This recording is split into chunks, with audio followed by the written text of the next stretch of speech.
मागचं काढायला लावू नका. नगरसेवक नागेश काका भोसले यांचा सभागृहात डंका. परिचारक गटातील धनदांडग्या नगरसेवकांची केली बोलती बंद. पंढरपूर नगरपालिकेत सत्तांतर झाल्यानंतर राजकीय हालचालींना प्रचंड वेग आलाय. अशा पार्श्वभूमीवर आज झालेल्या सर्वसाधारण सभेकडे संपूर्ण पंढरपूरकरांचं लक्ष खिळून राहिले होते आणि या सभेत पुन्हा एकदा अनुभवाचा दबदबा पाहायला मिळाला. माजी नगराध्यक्ष नागेश काका भोसले यांच्या रूपानं तब्बल 7 वर्षाहून अधिक काळ नगराध्यक्षपदाचा अनुभव असलेल्या आणि सध्या नगरसेवक असलेल्या नागेश भोसले यांनी सभागृहात अशी खेळी केली की सत्ताधारी आणि विरोधक दोघांचेही लक्ष त्यांच्या दिशेनं वळले. सभेत कोणताही गोंधळ होऊ नये, विकास कामांना खीळ बसू नये यासाठी त्यांनी सुरुवातीपासूनच ठाम भूमिका घेतली.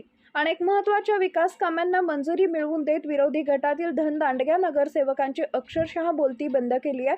तसेच विशेष म्हणजे महिलांचा सन्मान राखत त्यांनी प्रशासनाला शिस्तीचा धडा दिला. कामात ढिलाई करणाऱ्या अधिकाऱ्यांना थेट धारेवर धरलं. सर्वसामान्य नागरिकांचे प्रश्न तातडीनं सोडवण्याचे आदेश दिले. एवढंच नव्हे तर आणखी एक महत्त्वाचा राजकीय संदेश देताना भोसले म्हणाले, फक्त सत्ताधाऱ्यांचीच नव्हे तर विरोधी पक्षातील नगरसेवकांची विकास कामं अजेंड्यावर घेतली जातील. पुढील 5 वर्षात विकास करून दाखवू. या वक्तव्यानंतर सभागृहात समाधानाचं वातावरण निर्माण झाले तर विरोधकांनीही या भूमिकेचं कौतुक करावं लागलं. परिणामी एकच चर्चा रंगली. माजी नगराध्यक्षांचा अनुभव पुन्हा एकदा कामाला आला आणि नगरपालिकेत भोसले यांचा डंका पुन्हा वाजला.